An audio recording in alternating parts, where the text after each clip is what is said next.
saya ingin masuk surga. Dan seorang mukmin memang harus ingin masuk surga. Surga itu jamuannya Allah Ta'ala kok, untuk orang-orang yang beriman. Surga itu adalah hadiahnya Allah untuk orang-orang yang beriman dan beramal soleh. Allah udah siapkan tempat di mana Allah menyenangkan hamba-hambanya. Tempat surga, di situ ada Nabi Muhammad SAW. Kenapa kamu ke surga? Di situ ada Anbiya wal Mursalin.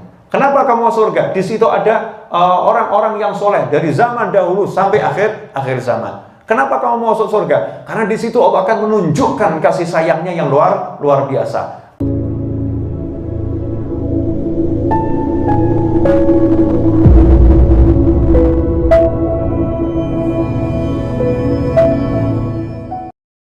Rahimakumullah. Pada kesempatan ini untuk menambal rasa rindu ya kepada Majlis Ar-Raudhah, karena banyak yang nanya, Habib itu kajian Al-Hikam kok nggak diulangi aja gitu. Itu cukup mencerahkan, cukup menyenangkan. Maka saya penuhi permintaan kawan-kawan tersebut. Saya akan mengkaji kitab Al-Hikam. Dan insya Allah buat teman-teman, ya ini tidak hanya untuk Jumat malam Sabtu, nanti bisa dilihat juga di hari-hari yang lain di channel Majlis Ar-Raudhah dan channel YouTube Habib Novel Alidrus. Ya, jadi bukan hanya untuk Jumat malam Sabtu. Jadi selama kajiannya online, kita akan membahas kitab Al-Hikam.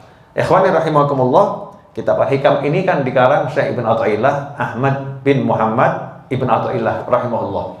Isinya adalah mutiara-mutiara hikmah, ya, mutiara-mutiara hikmah. Kita akan bahas secara ringkas, ya, ringkas dan cepat, dan bisa diterapkan dalam kehidupan sehari-hari masyarakat awam. Ya, kita ini yang awam-awam. Karena kalau kita mau bahas untuk tingkatan ulama, ya kita ini orang awam, ya kita ini orang awam. Jadi yang kita akan ambil terapan dari Al-Hikam untuk kita-kita yang awam, sehingga kita bisa mendapatkan ya ilmu-ilmu yang bisa langsung kita amalkan. Insya Allah nanti setelah belajar ini bareng-bareng kita bisa langsung mengamalkannya dalam kehidupan sehari-hari, sehingga kita menjadi pribadi yang lebih baik, sehingga nanti kita bisa memberikan manfaat yang lebih banyak kepada masyarakat. Karena sabda Nabi Muhammad SAW, khairun nasi anfa'uhum linnas. Manusia yang terbaik itu yang paling banyak manfaatnya bagi masyarakat yang lain, bagi orang banyak. Dan kita tidak bisa memberikan manfaat yang banyak kalau kita nggak punya ilmu yang banyak. Semakin punya ilmu yang banyak dengan niatan yang baik, insya Allah kita bisa memberikan manfaat sebanyak mungkin kepada umat manusia, bahkan kepada makhluk Allah yang lain. Karena Islam itu muamalahnya bukan hanya muamalah kepada manusia, hubungannya bukan hanya hubungan sosial kepada manusia, tapi ada hubungan dengan benda-benda di sekitar manusia, dengan pohon, ya, dengan ikan, dengan air, dengan udara, dan lain sebagainya. Insya Allah berkah dari ngaji kitab Al-Hikam ini, kita diberi Allah kekuatan, taufik untuk jadi orang yang manfaat dimanapun kita berada. Amin, Allahumma amin. Nah, untuk teman-teman santri, saya mau bilang anak-anak saya kelihatan tua nanti ya. Biasanya kalau di pondok pesantren itu kan pimpinan atau pengasuhnya kan bilangnya yang abuya gitu kan ya. Nah, nanti jadinya saya abuya novel kan gak enak. Saya udah biasa mas novel kayak mas novel. Jadi untuk teman-teman santri semua, saya panggil teman-teman. Kenapa? Ya ini nggak usah dicontoh sama yang lain. Ini memang saya untuk diri saya sendiri. Saya teringat Nabi Muhammad SAW itu kalau manggil murid-muridnya ashabi, sahabat-sahabatku. Ya Rasul manggilnya ashabi, sahabat-sahabatku. Dulu para sufi juga kalau berguru kepada ulama itu nyebutnya sahib tuh. Ya, aku terus menemani fulan, guruku. Ya, memang gurunya, tapi kalimatnya dipakai aku menemaninya. Ya, aku bersahabat dengannya. Maka saya lebih suka manggil antum semua teman-teman. Nah, teman-teman santri, saya akan lihatnya ini kebanyakan nanti ke arah kamera. Karena yang di sono ini, ya, di dunia maya ini, jumlahnya lebih banyak dari kalian. Sorry ya, kalian kan cuma 10 orang ya. Yang di luar sana harapan saya miliaran. Ya, miliaran bagaimana kok bisa Habib? Iya, karena video ini terus berjalan. Ya, terus berjalan terus ila yaumil qiyamah insyaallah. Saya tidak berbicara untuk orang yang hidup saat ini, tapi saya niat bicara untuk siapapun yang hidup dimanapun dan kapanpun, termasuk yang hidup di alam barzah. Saya juga ingin yang di alam barzah mendengar apa yang saya sampaikan. Jadi kalau nanti bagus manfaat, beliau-beliau senang gitu kan ya, beliau-beliau senang, syukur-syukur saya dari alam sana didoakan sehingga ilmunya jadi manfaat, ilmunya jadi barokah. Ikhwani rahimakumullah, pemirsa dimanapun Anda berada, kita akan belajar hikmah yang pertama. Ya, hikmah yang pertama dari kitab Al-Hikam. Min alamatil i'timadi 'alal 'amal nuqsanur raja'i 'inda wujudiz zalal. Ya, min alamatil i'timadi 'alal 'amal nuqsanur raja' 'inda wujudiz zalal. Min alamah, salah satu tanda al-i'timad 'alal amal, bersandarnya seseorang pada amal, bersandarnya seorang pada perbuatan yang baik, bersandarnya seorang kepada usaha. Min alamatil i'timad 'alal amal nuqsanur raja' 'inda wujudiz zalal, berkurangnya rasa harap dia ar-raja ya kepada Allah Ta'ala 'inda wujudiz zalal, ketika dia tergelincir, ketika ada ketergelinciran ya melakukan kesalahan, kemudian menjadi berkurang harapannya pada Allah Subhanahu wa Ta'ala. Itu terjemahannya.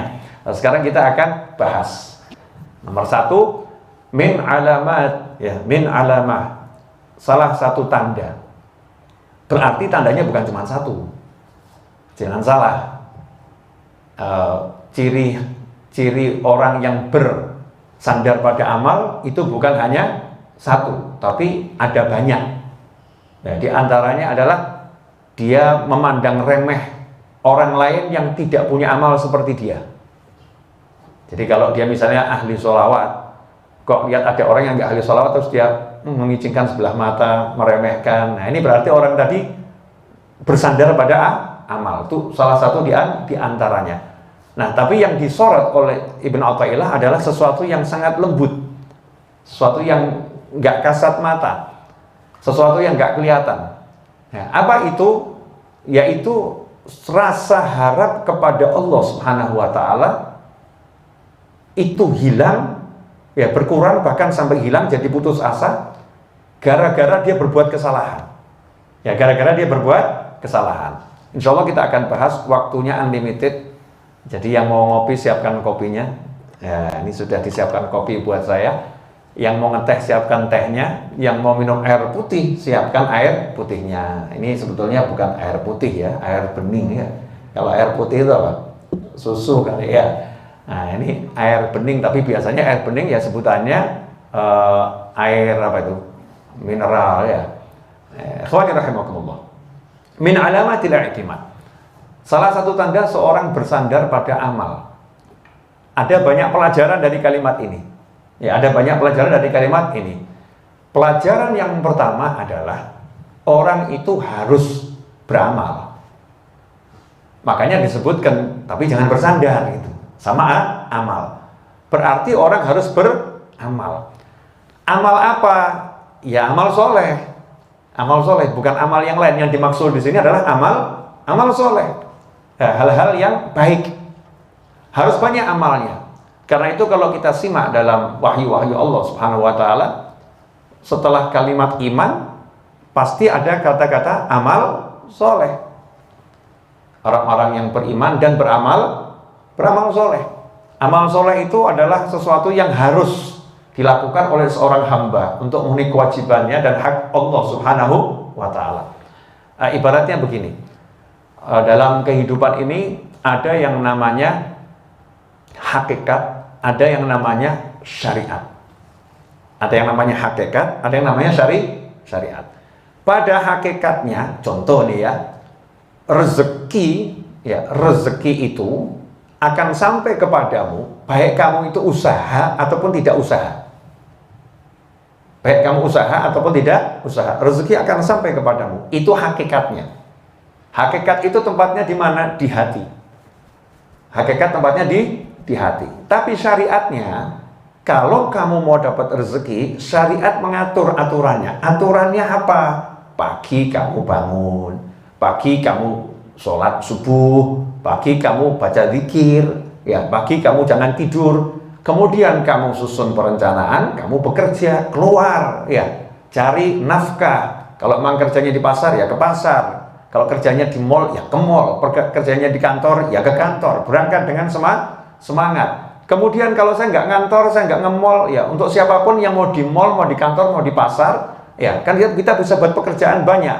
Mungkin dia tidak punya kerjaan, katanya pengangguran, tidak punya kerjaan tetap. Ya pengangguran bukan berarti nggak bekerja, kan bisa bergerak, ya bergerak kamu. Kata orang Jawa itu kalau al-harokah barokah, ya kalau bergerak itu nanti berkah. Itu orang Jawa atau bahasa Arab itu? Itu bahasa Arab, ya, yang kemudian bahasa Jawanya obah mamah, al-harokah barokah. Kalau mau bergerak nanti berkah, ya, mau bergerak nanti berkah. Tapi dalam bahasa Jawa obah mamah, mau bergerak kamu nanti bisa makan. Ini namanya syariat. Kalau kita mau menghasilkan buah, pohon kita mau ada buahnya, ya disirami, kemudian kasih pupuk, dirawat, dijauhkan dari hama dan lain sebagainya. Nanti buahnya akan bagus. Ini namanya syariat. Nah kalau kamu pengen punya anak gitu ya syariatnya nikah.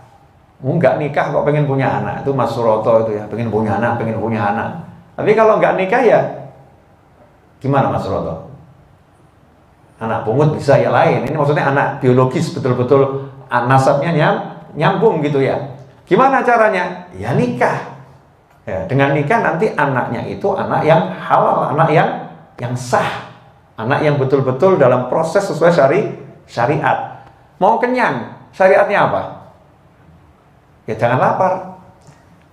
Ya mau kenyang syariatnya jangan lapar. Bagaimana biar nggak lapar? Ya kamu ketika lapar makan. Ya kamu makan. Jadi makan ini syariat biar kenyang. Hausnya biar hilang, syariatnya apa? Minum. Saya mau pergi ke Kalimantan, biar cepat, syariatnya apa? Naik kendaraan. Ya, kendaraannya apa? Biar cepat, naik pesawat. Ini namanya syariat. Tapi kalau ada orang bilang saya mau ke Kalimantan, saya mau ke Sumatera, saya mau ke Amerika, saya mau ke Inggris, saya mau ke Mekah, saya mau ke Madinah, saya cuma ngomong doang gitu ya, dia nggak ada perjalanan yang ditempuh ya, sambil dia mengatakan, wallah kalau mau nyampaikan saya ya bisa saja saya sampai di sana. Ya, tiba-tiba saya sampai di sana. Ini namanya ngelamun. Ya, namanya melamun. Ini menyalahi syariat. Syariatnya dia harus menempuh perjalanan, dia harus menunggangi kendaraan. Nah, dalam bisnis ya kendaraannya ya macam-macam, dengan orang mulai bekerja, orang mengiklan, ya itu semua namanya kendaraan. Tapi untuk hasil, nah itu hakikat. Hakikatnya tuh yang tahu ya. Gimana kapan sampainya, gimana cara sampainya, hanya Allah Subhanahu wa ta'ala. Hanya Allah yang bisa nyampaikan, hanya Allah yang bisa membatalkan semua itu. Ini secara umum kehidupan seperti itu. Begitu pula surga. Kira-kira pengen masuk surga enggak? Iya, jangan pakai kira-kira ya. Ya, semua orang hidup ini kalau ditanya ya pengen masuk surga. Pengen masuk surga. Saya pengen masuk surga. Dan seorang mukmin memang harus pengen masuk surga. Surga itu jamuannya Allah Ta'ala kok, untuk orang-orang yang beriman. Surga itu adalah hadiahnya Allah untuk orang-orang yang beriman dan beramal soleh. Allah udah siapkan tempat di mana Allah menyenangkan hamba-hambanya, tempat Allah memuliakan hamba-hambanya, namanya jannah. Maka kita harus senang sama surga. Kalau kita nggak senang sama surga, berarti nggak senang sama jamuannya Allah Subhanahu wa ta'ala. Dan kita harus takut sama neraka, karena neraka tempat Allah mensiksa, Allah mengadab, Allah menunjukkan marahnya, Allah menunjukkan hukumannya. Kita harus takut sama neraka, harus takut sama neraka. Tapi kita ini kalau mau jujur kelompok nggak jelas. Kita ini kalau mau jujur pemirsa ya, kita ini kelompok nggak jelas sama surga ya, dibanding ya paham toh ya sama kenikmatan duniawi kok ya rasa-rasanya lebih senang kenikmatan duniawi. Saya pengen masuk surga, belum pengen, mungkin dia sekedar ucapan. Kalau pengen itu, pengen lain itu ya. Saya takut neraka, sama korek api, takut menghindari korek api. Bilang takut neraka, tapi ternyata kita ya nyebut, ya Allah selamatkan saya dari siksa api neraka. Rasanya biasa-biasa saja gitu. Bukan seperti orang yang benar-benar takut. Memang kelas kita lagi di situ ya enggak apa-apa. Alhamdulillah kalau sudah bisa di lisan, mungkin ada waktu-waktunya hatinya merasa pengen, hatinya merasa takut ya, ada waktu-waktunya. Nah, kita syukuri itu. Alhamdulillah udah bisa seperti itu. Naudzubillah min dzalik, ada orang yang enggak peduli. Udah pokoknya sama hidup, ntar mau surga neraka enggak ngurus. Ini naudzubillah min dzalik. Enggak boleh seperti itu. Harus punya tujuan. Tujuan saya surga. Tujuan saya jannah. Kenapa di surga? Di situ ada Nabi Muhammad SAW. Kenapa kamu ke surga? Di situ ada Anbiya wal Mursalin. Kenapa kamu ke surga? Di situ ada orang-orang yang soleh dari zaman dahulu sampai akhir zaman. Kenapa kamu mau masuk surga? Karena di situ Allah akan menunjukkan kasih sayangnya yang luar biasa. Kenapa masuk surga? Di situ nanti saya diizinkan melihat Allah Subhanahu wa taala dengan cara kaifiyah bagaimana hanya dipahami oleh Allah Subhanahu wa taala, saya beriman kepadanya. Itu ada semangat untuk masuk surga. Nah, setelah semangat masuk surga, nanya caranya bagaimana. Nah, caranya bagaimana masuk surga? Caranya adalah iman dan amal soleh. Ada orang amal soleh nggak iman sama Allah Ta'ala, ya nggak bisa. Ya, harus iman dan amal soleh. Amal soleh dan amal solehnya yang banyak. Tiap hari, tiap saat, maksiat tinggalkan, amal soleh yang banyak. Maksiat tinggalkan, amal soleh yang banyak. Itu syarat kendaraan untuk masuk surga. Harus dilakukan. Nah, cuman ada satu peraturan. Ya, biar orang nggak sombong, Allah buat peraturan. Kadang orang ini kan sombong ya. Oh, saya udah sholatnya banyak, nggak seperti fulan, nggak seperti fulana. Oh, saya ini ahli dzikir, nggak seperti fulan, nggak seperti fulana. Saya ahli sedekah, nggak seperti fulan, nggak seperti fulana. Saya ini ahli qiraatul Quran, nggak seperti fulan, nggak seperti fulana. Kalau yang itu kan ya zikirnya sedikit, ngaji aja nggak pernah, bla bla bla bla bla bla. Sombong, merasa dia ini dengan semua sholatnya, zikirnya dan sebagainya, dia akan masuk surganya Allah Subhanahu wa taala. Maka ditegur oleh Allah Taala lewat lisan Nabi Muhammad SAW. Tidak ada orang yang akan masuk surga dengan amalnya. Orang masuk surga berkat rahmatnya Allah Subhanahu wa taala. Jadi kamu jangan sombong. Kamu memang disuruh amal yang banyak, tapi amal itu bergantung diterima atau ditolak. Contoh gini loh, enaknya ngomong sama, ya tapi ini santri-santri ini kan sebagian ada yang sudah menikah kan, Ponpes Ar-Raudhah kan unik gitu ya. Ini santrinya ada yang sudah menikah dan kebanyakan belum. Tapi pemirsa di sana kan banyak yang belum menikah ini, ya.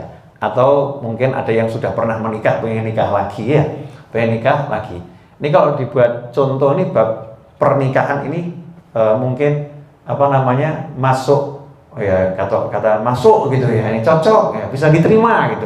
Tapi kalau bab yang lain saya bawakan ayat-ayat Allah, bawakan hadis, mungkin pada puyeng yang di sini. Ini maksudnya apa nih? Nggak nyampe dan lain sebagainya. Ya, jadi saya mau ambil contoh lewat pernikahan. Ada satu orang mau ngelamar seorang wanita yang solihah, cantik jelita. Mas Agus Yoko langsung amin, Masya Allah. Ceritanya belum selesai, Mas, sabar dulu. Jangan kamu amini dulu, simak ceritanya sampai akhir gitu. Ini Mas Agung ya di belakang itu juga kelihatannya senyum-senyum, wah itu saya. Ya pemirsa, seorang wanita yang solihah, cantik jelita, idaman banyak pria. Kebetulan ada pria kaya raya, tampannya luar biasa. Kaya raya tampannya luar biasa. Dia ngomong, itu akan saya sunting, gak mungkin saya ditolak. Maka untuk diterima, pria tadi bawa uang 10 miliar. Masya Allah, Sagus. Ya, bawa berapa Mas Agus? 10 miliar, ya, 10 miliar. Kemudian dia bawa mobil Ferrari yang terbaru. Masya Allah, ini bukan iklan ya, bukan. Ya, yang terbaru. Kemudian dia bawa intan berlian yang beratnya itu kira-kira 5 ons. pol-polan ya. Dia pede, pasti saya akan menjadi suaminya. Datang bawa semua itu, nemuin calon mertua. Bapak, Ibu, saya datang ke sini untuk melamar putri Ibu untuk saya jadikan istri. Saya punya perusahaan 300 di seluruh Indonesia dan semuanya itu besar. Kemudian di luar negeri saya punya 100 perusahaan dan semuanya besar. Nah, ini untuk sekedar tanda kenal. Sekedar tanda kenal, ini belum lamarannya, belum. Sekedar tanda kenal, saya akan berikan ini uang 10 miliar, mobil ini, intan ini, untuk nyambung silaturahim. Masya Allah. Kira-kira layak tidak diterima ini? Orangnya baik, layak tidak diterima? Layak banget tuh ya, bukan cuma layak. Layak banget diterima, sangat layak diterima. Tapi orang tadi ada kesombongan. Kesombongan yang terbaca oleh calon mertua. Sementara calon mertuanya ini seorang pria yang soleh, yang nggak beda-bedakan antara orang yang punya harta banyak ataupun orang yang nggak punya harta banyak. Maka dia mengatakan, terima kasih atas semua tawarannya, ya, atas kedatangannya, terima kasih. Tapi mohon maaf, saya belum bisa menerima lamarannya. Saya mau nanya, kira-kira jadi nikah enggak? Ya insya Allah nggak jadi, yang ditolak gitu ya. Sama perempuan tadi nggak jadi, ditolak. Nah, coba bayangkan, ada orang bawa sholat yang banyak. Memang syaratnya begitu, dia bawa sholat yang banyak, bawa puasa yang banyak, bawa zikir yang banyak, dia bawa sedekah yang banyak. Dia pede, aku nanti masuk surga. Nah, ternyata di alam kubur dibuka rapotnya sama malaikat. Nah, ini kamu habis sholat sombong nih, kamu toleh yang kanan, lu sholatku lebih hebat dari dia. Nih kamu dengan sedekahmu nyombong nih, ya kamu dengan ini. Jadi ini semua Allah nggak terima nih, sholat kamu nggak diterima, sedekah kamu nggak diterima, ini nggak diterima. Jadi mohon maaf ya, kamu belum bisa mendapatkan nikmat kubur. Berarti dapat apa itu? Siksa kubur. Naudzubillah min dzalik. Di tangannya Allah Ta'ala. Jadi masalah hak menerima, hak menolak, itu ada di tangan Allah Ta'ala. Bukan semau-mau kita, saya pasti surga. Bukan semau-mau kita. Kenapa ini Allah tetapkan seperti ini? Agar tidak ada manusia yang menyombongkan diri dengan amalnya kepada siapapun dan apapun.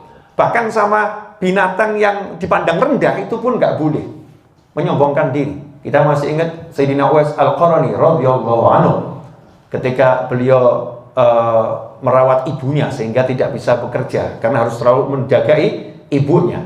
Sayyidina Uwais Al-Qarani akhirnya demi menemani ibunya itu dia ambil makanan, ya perlu diingat ya, ini makanannya orang-orang dulu di tanah Arab sana, di Yaman ini makanannya adalah roti ya. Sampai sekarang makanan pokoknya roti. Nah, rotinya ini roti gandum ya. Roti sehat ya, roti gandum itu roti sehat. Nah, biasanya lebih tahan lama. Nah, kalau kan agak keras tuh. Kalau dipotong itu ada sisanya. Nah, ini sisa-sisa yang dibuang di sampah itu yang dicari Uwais Al-Qarani radhiyallahu anhu. Dan sisa-sisa di sampah itu jangan dipandang ya seperti sampah kita gitu, enggak ya. Nah, di sampah itu paling tercampur sama pasir gitu. Nanti diambil, dibersihkan, kemudian dimakan. Suatu hari lagi mencari sisa-sisa roti di tempat sampah, Sayyidina Uwais Al-Qarani, ada anjing juga ikut cari di situ. Seekor anjing. Nah, anjingnya itu agak gaya. Jangan bilang saya mirip loh ya. Sayyidina Uwais Al-Qarani disalak-salak gitu ya. Anjing menyalak-nyalak. Kalau kata orang Solo, jeguk-jeguk gitu ya anjingnya. Nah, ini kalau katanya bahasa Indonesia baik dan benar, anjingnya menyalak-nyalak. Kok kurang? Iya. Menggonggong tuh menyalak juga loh. Iya, menyalak iya, menggonggong iya. Tapi kalau jeguk itu kok rasanya lebih, ya maaf pemirsa, saya kan orang Solo asli ya, jadi suka dengan bahasa Jawa tuh, seneng saya. Salah satu tanda kalau saya cinta sama kota Solo ya, saya cinta bahasa Jawa. Ya, kalau lari Solo, ya sakit boso insya Allah sekedip-sekedip. Oh, kalau pun saat ini pun masya Allah, bikin pun kata, ya, yang putih ini sudah banyak. Nanti kalau saya lanjutkan bahasa Jawanya, when I talk to you with English and with Arabic and with Java, you will not understand because my English very bad. Ya kan, daripada nanti salah-salah kan lebih baik kembali ke bahasa yang dipahami semua orang. Pemirsa, dimanapun Anda berada, kembali pada kisah Uwais Al-Qarni radhiyallahu anhu. Jadi anjingnya ini menyala-nyala, ya. Kalau menggonggong itu lebih kepada dia sendiri menggonggong. Kalau menyala-nyala itu, kalau saya dulu belajar bahasa Indonesia ya, untuk menggonggongi orang gitu loh ya. Itu namanya menyala-nyala gitu. Bahasa Jawanya jeguk gitu. Nah, jeguk itu anjingnya. Hasilnya apa? Sayyidina Uwais Al-Qarni radhiyallahu anhu nggak marah. Nggak mengatakan saya Uwais Al-Qarni, saya Abdullah Tabi'in, kamu anjing, minggir. Nggak begitu. Tapi beliau mengatakan pada anjing tadi, anjing, kamu cari makan di situ ya. Saya tak cari makan di sebelah sini. Tempat ini cukup untuk kita berdua. Kamu di sana, saya di sini. Tolong jangan menyala-nyala. Nah, nanti ya saya ini nggak tahu saya atau kamu yang lebih baik. Nanti kalau udah masuk surga, saya baru tahu kalau saya lebih baik dari kamu. Masya Allah, Sayyidina Uwais Al-Qarni sama anjing saja menghormati gitu loh. Nggak ada perasaan saya lebih hebat. Ini yang dituntut dari setiap muslim, dari setiap mukmin. Ketika berinteraksi dengan siapapun, hatinya harus begitu, ya. Hatinya harus seperti itu. Nah, makanya dibuat yang urusan amal ini diterima atau tidak bukan di tangan malaikat. Amal ini diterima atau ditolak, ya, itu bukan di tangan siapapun, tapi keputusan Allah Subhanahu wa Ta'ala. Biar manusia tidak sombong dan tidak bergantung pada amalnya, harus selalu bergantung pada Allah Ta'ala. Jadi amalnya banyak, saya mengatakan ya Allah tolong diterima, ya Allah tolong diterima, ya Allah jangan ditolak. Karena itu kalau kita lihat para wali Allah, kita lihat orang-orang yang soleh, itu amalnya kalau kita bandingkan dengan kita ya nggak masuk akal kita. Ada orang yang nanya sama saya, Ustadz, apa mungkin toh satu hari orang bisa sholat sunnah 1000 rakaat seperti Sayyidah Rabi Al-Adawiyah, Sayyidina Ali Zainal Abidin As-Sajjad, cucu Nabi Muhammad SAW. Apa bisa orang satu hari sholat sunnah 1000 rakaat? Kok nggak masuk akal saya? Ya kalau saya jawabnya simple, akal kita nggak masuk. Kalau akalnya orang-orang yang beriman masuk. Ya begini, ada orang yang perjalanan naik mobil misalnya dari Solo ke Jakarta 3 jam. Ada yang wah nggak masuk akal 3 jam. Lah iya, kalau akal kamu nggak masuk, soalnya mungkin kamu naik mobil yang kecepatannya 70 km per jam. Loh, dia lagi balapan naiknya Ferrari, mungkin bukan 3 jam, bisa lebih cepat dari itu. Ya, bisa lebih cepat dari itu, karena mobilnya ya berbeda, speednya ya berbeda. Nah, orang-orang soleh ini kan latihan terus, waktunya memang hanya untuk itu. Makanya kalau kita lihat orang-orang soleh seperti Sayyidina Ali Zainal Abidin As-Sajjad, satu hari sholat sunnahnya 1000 rakaat. Sayyidatuna Rabi Al-Adawiyah satu hari sholat sunnahnya 1000 rakaat. Dan itu masih nangis terus. Nangis, ya Allah, selamatkan aku dari siksa api neraka. Ya Allah, selamatkan aku dari siksa api neraka. Itu masih nangis takut sama neraka. Gak sedikit pun bersandar pada amal solehnya. Sedikit pun tidak. Jadi nggak bersandar sama amal soleh. Nggak mengatakan, ya Allah, saya udah sholat begini, saya udah begini. Enggak. Tapi beliau takut sama neraka. Dikatakan nih, ini pemirsa, nih kisah ini akan sulit Anda temukan nih. Ini simak kisah akan saya sampaikan nih. Waktu masih kecil tuh Sayyidina Ali Zainal Abidin radhiyallahu anhu lihat ada orang bakar-bakar kayu tuh ya, masak tuh bakar-bakar kayu. Terus beliau tuh nangis buat syair menunjukkan takut sama api neraka. Masih kecil. Nah, di sampingnya ada ulama besar. Ulama tadi kenanya, "Nak, kenapa kamu nangis? Kok seperti nangis kenapa? Kok kamu takut sama neraka kenapa? Kamu ini kan anak kecil kan nggak punya dosa. Belum balik itu nggak punya dosa. Jadi kamu jangan nangis takut sama neraka." Jawabannya Sayyidina Ali As-Sajjad radhiyallahu anhu apa nih? Cucu Nabi ini jawabannya apa? Jawabannya, maaf, saya tiap hari lihat ibu saya masak. Dan kalau ibu saya masak itu kalau buat kayu bakar, untuk menghidupkan api yang besar itu yang dipakai kayu yang kecil. Ambil kayu yang kecil dulu, kalau coro jani pun cedek geni gitu ya, untuk jadi koreknya ya. Yang kecil ini yang diambil nanti untuk menghidupkan yang besar. Saya takut nanti kalau di akhirat saya jadi kayu yang kecil itu untuk menghidupkan api neraka. Masya Allah.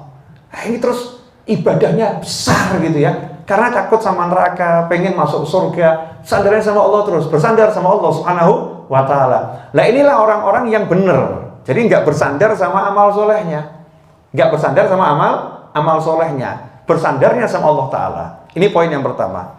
Poin yang kedua, bersandar pada usaha itu sumber kehancuran dan putus asa. Bersandar pada usaha itu sumber kehancuran dan putus asa.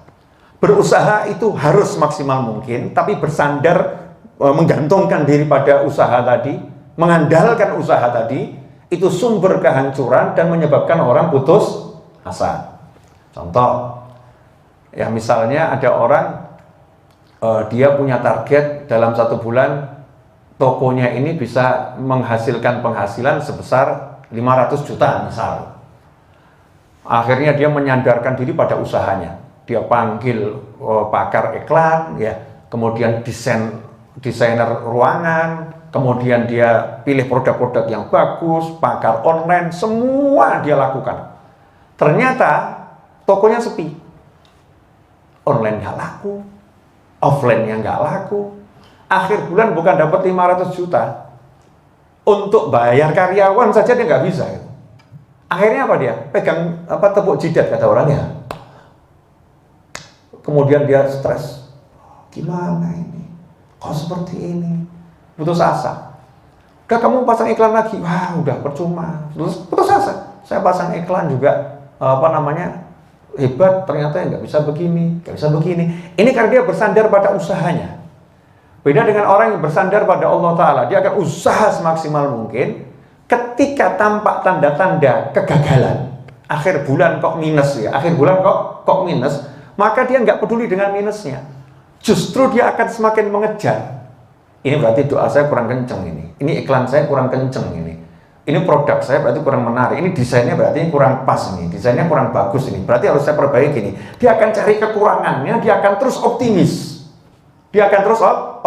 Karena dia tidak bersandar kepada usahanya, dia bersandar pada Allah Subhanahu wa ta'ala. Dia minta terus, ya Allah, ya jadikan aku mendapatkan rezeki di bulan depan secara zahir lebih banyak ya Arhamar Rahimin. Terima kasih atas engkau kasih saat ini, dan aku minta lebih banyak lagi ya Allah. Optimis terus. Kenapa? Karena dia punya Allah, sandarannya Allah Subhanahu wa ta'ala. Sebagaimana dicontohkan oleh ibunya Nabi Ismail alaihissalam.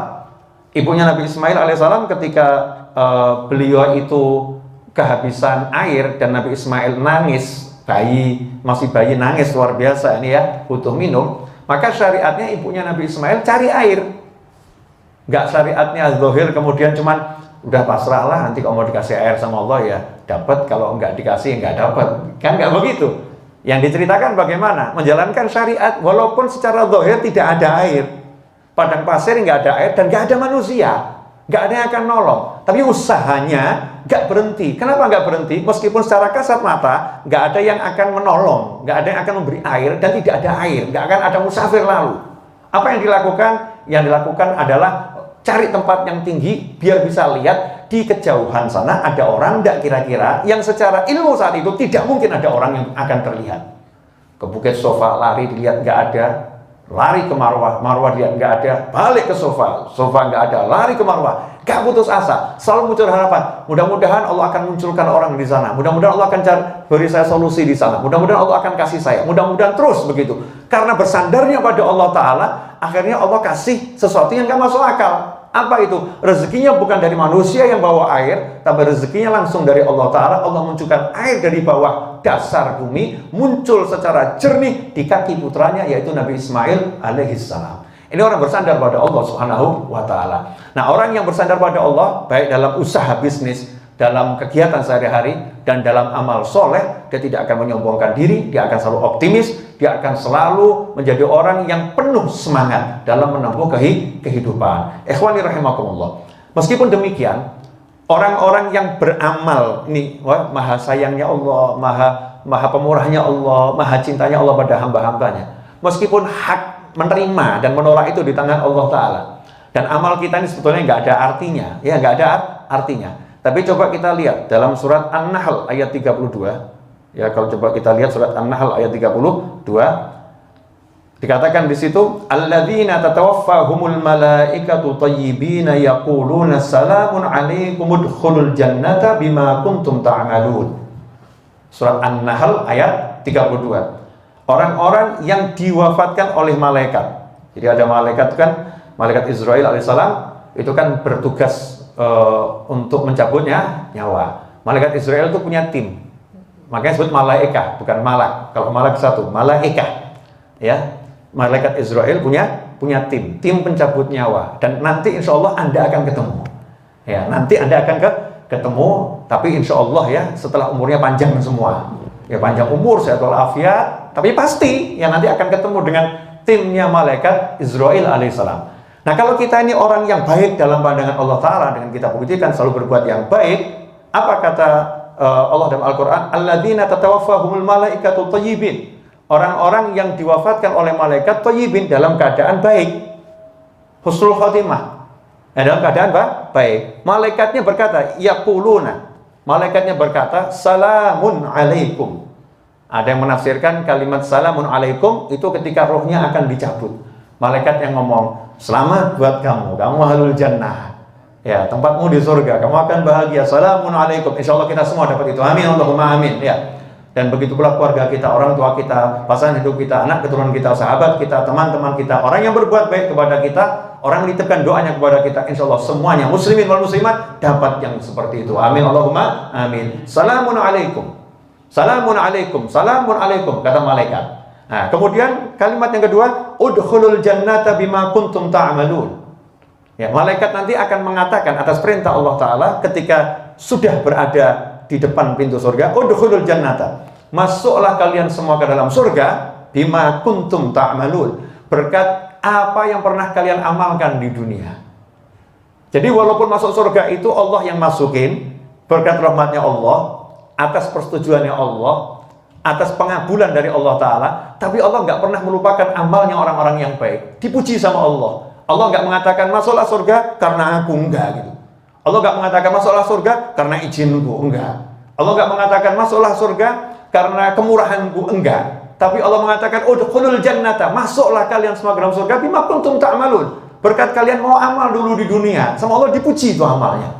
Sama Allah amalnya dipuji, usahanya dipuji. Nah, ini membuktikan bahwasanya amal soleh itu penting untuk dilakukan, ya, dan harus dilakukan. Tapi kita nggak boleh bersandar. Nah, ini salah satu hikmah dari hikam yang Ibn Athaillah, hikmah yang pertama. Nah, dan sebagai penutup tadi dikatakan kita mau tahu nih, kita termasuk orang yang bersandar pada amal atau betul-betul bersandar sama Allah, karena perintah Allah, qul huwallahu ahad, Allahus samad. Katakan hanya Allah yang Maha Esa, dan Allah tempat bergantungnya segala sesuatu. Allah ini semua bergantung sama Allah Subhanahu wa Ta'ala. Nah, kita termasuk orang yang bergantung sama Allah, bersandar sama Allah, betul-betul hanya minta pada Allah Ta'ala. Kita usaha, tapi kita minta dalam hati hanya pada Allah Ta'ala, tidak mengandalkan usaha kita. Atau sebetulnya kita ini bersandar sih sama usaha kita, bersandar sama amal kita. Kita yang mana? Orang-orang soleh meneliti itu. Ibn Athaillah rahimahullah ngasih salah satu ciri-ciri orang yang bersandar pada amal soleh. Kalau sekarang ada orang mau tahu kena positif COVID atau negatif, itu kan ada alat tesnya ya, baik apa dengan swab, dengan tes antigen, dengan PCR dan lain sebagainya itu. Nah, ini kira-kira kita mau tahu kita ini positif bersandar atau negatif bersandar gitu.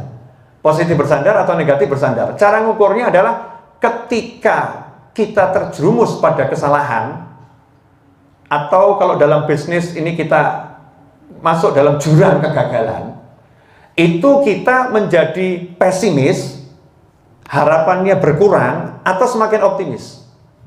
Kalau semakin optimis, begitu tergelincir, ya ada orang soleh itu kok sholat subuhnya, ya orang soleh kan juga bisa tertidur gitu ya. Tertidur dia, terlambat.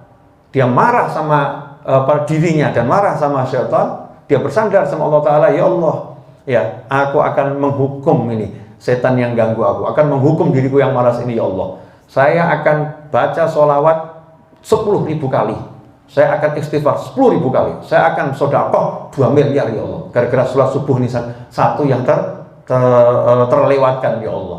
Nah itu berharap apa? Allah ngampuni terlewatnya, berharap Allah memberi lagi hidayah dan taufik untuk besok sholat subuh, nanti sholat duhur, ya asar, maghrib, isya yang lebih bagus, mengejar ampunannya Allah Ta'ala dengan menambah amal soleh. Berarti dia tidak bergantung pada amal solehnya, dia bergantung pada Allah Ta'ala. Tapi kalau kemudian dia mengatakan, wah saya ini sudah percuma ini sekian tahun sholat subuh jamaah, ini hari ini kok gini ya, wah berarti saya ini orang buruk, dah saya nggak layak masuk masjid, saya nggak layak ini sholat sunnah banyak-banyak nih, saya emang jatahnya orang jelek ya, naudzubillah min dzalik. Berarti selama ini dia bersandar pada amalnya, bukan pada Allah Subhanahu wa Ta'ala. Kalau dalam bisnis, begitu dia masuk dalam jurang kegagalan, orang yang dia bersandar pada amalnya selama ini, dia akan mengatakan, wah udah cukup usahaku, udah cukup usaha saya cukup, nyatanya ya saya udah usaha mati-matian ya, toh jatuh juga, emang saya nggak bakat sugih, saya nggak bakat sukses, saya nggak bakat jadi orang kaya, emang jatah saya jatah melarat, jatah miskin ini.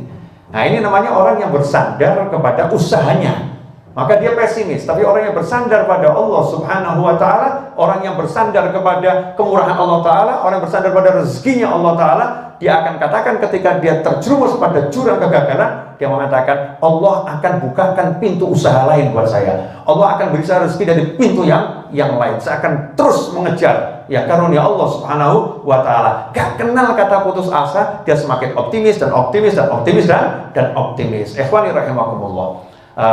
Sudah banyak cerita tentang itu ya, seperti orang yang biasa hadir majelis tuh. Di suatu masa ada orang biasa hadir majelis di tempatnya ulama. Suatu hari orang tersebut nih, muridnya ini tadi berbuat maksiat. Akhirnya dia menghilang dari majelis, gak pernah ke majelis lagi. Dicari sama gurunya. Guru yang sayang muridnya kan dicari, di mana nih muridnya nih. Akhirnya suatu hari setelah dicari beberapa lama tidak ketemu, suatu hari ketemu di jalan, berpapasan di jalan.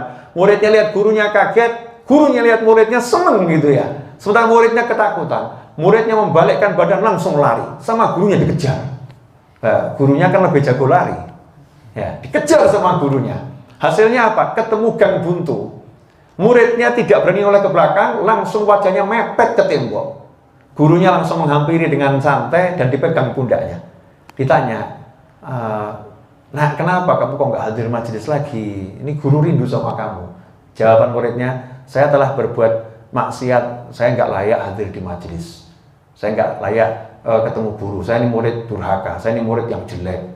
Saya ini memang nggak layak untuk jadi orang baik. Maka kata gurunya, kalau kamu memang sudah jadi orang baik, nggak usah hadir majelis. Ya, justru kamu ini masih banyak salah, banyak dosa. Ya kamu ayo hadir majelis. Fafiru ilallah, lari kejar ampunannya Allah Subhanahu wa Ta'ala. Ya, mari bareng-bareng kita berjuang untuk jadi orang yang lebih baik. Ya, Allah Maha Pengampun, Allah Maha Pemurah, Allah Maha bisa membuat kamu jadi orang yang soleh. Berapapun kesalahanmu, asal kamu mengejar Allah Subhanahu wa Ta'ala. Ada muridnya semangat lagi. Nah ini namanya yang awal tadi muridnya bergantung sama amalnya, hadir majelis, sehingga ketika tergelincir pada dosa putus asa, dan itu tipuan setan. Sementara gurunya bergantung pada Allah Ta'ala, tidak bergantung pada amal. Makanya muridnya model seperti apapun ya ditarik. Ya udah ayo, karena yang bisa menjadikan orang ini orang soleh, wali, nggak wali, bukan masalah dilihat amalnya, tapi Allah Subhanahu wa Ta'ala. Tugas kita adalah mengajak orang berbuat baik dan tidak pernah menghakimi siapapun atas apapun yang dia lakukan. Dia terus ya berpikir yang positif dan selalu optimis. Ikhwani rahimakumullah, pemirsa dimanapun Anda berada, alhamdulillah, mudah-mudahan apa yang saya sampaikan ini berkah dan manfaat. Ini hikmah dari hikam yang pertama, kitab Al-Hikam Ibn Athaillah Al-Iskandari. Insya Allah kita akan lanjutkan pada episode yang berikutnya bersama santri Ponpes Ar-Raudhah ya, dan Majelis Ar-Raudhah online ya, Majelis Ar-Raudhah online. insya Allah berkah manfaat. Satu yang ingin saya sampaikan, jangan lupa selalu pakai masker kalau keluar dari rumah, ya kalau lagi ketemu sama orang, ya pakai masker, kemudian jaga jarak minimal 1,5 meter, ya kemudian yang rajin cuci tangan untuk orang umum, tapi kalau untuk santri dan orang majelis yang rajin berwudu, jadi bukan hanya tangan, tapi wajah kita juga kita bersihkan, ya kemudian telinga, rambut, kaki, semuanya. Sehingga insya Allah kita membantu pemerintah dalam proses ya perjuangan untuk menjadikan Indonesia bebas COVID, insya Allah. Indonesia bebas COVID-19, mudah-mudahan tahun 2021 ini menjadi tahun ya tersingkirnya COVID dari Negara Kesatuan Republik Indonesia khususnya dan dari seluruh dunia secara umum, dan kita bisa kembali beraktivitas dan lebih baik lagi insya Allah. Rabbana atina fid dunya hasanatan wa fil akhirati hasanatan wa qina adzabannar. Wa sallallahu ala sayyidina Muhammadin wa alihi wasallam walhamdulillahi rabbil alamin. Wassalamu alaikum warahmatullahi wabarakatuh. Allahumma salli wa sallim ala sayyidina Muhammadin miftahi babi rahmatillah adada ma fi ilmillah. صلاة وسلاما دائمين بدوام ملك الله وعلى آله وصحبه. اللهم اجعل في طاعتك فرحي وسروري وفي مرضاتك جميع أموري. اللهم يا عالم بحالاتي ومطلع على سرائري ونياتي اقضي جميع حاجاتي واغفر ذنوبي وسيئاتي وتجاوز عن خطيئاتي وزلاتي وتقبل جميع حسناتي وسامحني فيما مضى وما يأتي واكتبني في ديوان ساداتي واسلك بي سبيل نجاتي في حياتي ومماتي. اللهم إني طامع في عطاك راغب في رضاك مستسلم لقضاك فاكتبني من أولياك واسلك بي سبيل هداك وألحقني بأصفياك. وصلى الله على سيدنا محمد وعلى آله وصحبه وسلم والحمد لله رب العالمين.